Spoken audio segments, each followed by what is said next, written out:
All right, let's talk about gabapentin. You've probably heard of it. It's one of the most prescribed medications in the entire world. But here's the wild part, the thing most people don't know. Its entire story, from the name on the bottle to how it actually works in your body, is basically built on a giant scientific mistake. I mean, just imagine this for a second. Scientists design a drug to do one very specific thing. They're so sure about it, they even name the drug after that one thing. And then, whoops, they discover it doesn't actually work that way at all. Sounds pretty crazy, right? Well, that is the exact story of gabapentin. So here it is, gabapentin. The name itself comes from GABA, which is the brain's main chill-out chemical. It's like the brake pedal for your nervous system. The idea was simple. Make a drug that looks like GABA, so it can help hit the brakes harder and calm things down, like seizures. A brilliant idea, except for one small detail. In a strange twist of science, it turns out gabapentin doesn't really interact with the GABA system at all. So the huge question is, how on earth does this stuff actually work? So first up, we're cracking the real mechanism. Let's solve this puzzle of how gabapentin actually manages to calm your nerves. Here's the real four-step process. Instead of targeting GABA, gabapentin binds to a totally different protein on your nerve cells. When it latches on, it acts like a gatekeeper for calcium channels, basically blocking them. Now, calcium is the signal that tells a nerve to fire off its alarm messages. So by blocking the calcium, gabapentin doesn't add a new calming signal. It just turns down the volume on all the panic signals that are already firing. It just quiets the whole system down. And the weirdness doesn't stop there. Gabapentin has this quirky property called saturable absorption. Okay, so what in the world does that mean? Well, think of your body as having a limited number of doorways to let the medicine in. If you take one huge dose, it's like a giant crowd trying to rush through those few doors at once. A lot of it just won't get through. It's actually inefficient. And that is exactly why it's prescribed in smaller, separate doses throughout the day, to keep a steady and effective stream of it getting through those doors. This whole unique mechanism is what leads us to the drug's two completely different identities. On one hand, you have what it's officially approved for, and on the other, you have its widespread secret life, the huge world of off-label use. So let's make sure we're on the same page with these terms. On-label is easy. That means the FDA has given its official stamp of approval for a specific condition. Off-label is when doctors prescribe it for other things, usually based on really strong clinical evidence, even if it doesn't have that official FDA green light for that use. And trust me, it's a super common practice in medicine. And this is where you see gabapentin's two identities in a nutshell. I mean, look at the FDA-approved column. It's super short. Nerve pain after shingles and as an add-on for epilepsy. That's it.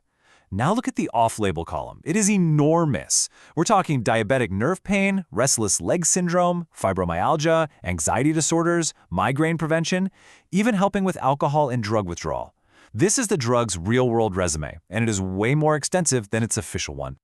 So let's move on to the user manual, how you should think about dosing, what to expect, and the common side effects. Okay, first things first, this is not a one-size-fits-all kind of drug. Your doctor will use a process they call titration, which is really just a fancy way of saying start low and go slow. You'll begin on a really small dose, and then, gradually, they'll increase it over days or weeks. The whole point is to find that perfect sweet spot, the lowest dose that works for you with the fewest side effects. And that spot is different for everybody.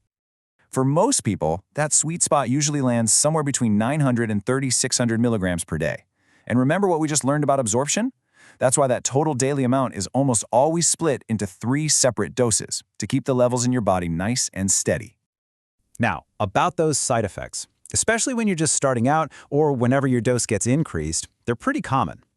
The big ones are usually dizziness and drowsiness, which, by the way, is why doctors often tell you to take your first dose at bedtime, and you might feel a little unsteady on your feet. The good news is, for a lot of people, these side effects tend to get better as your body just gets used to the medication. Okay, now we need to cover the most important section of all. These are the critical red flags. This is the safety information that everyone absolutely has to understand. And I cannot overstate this.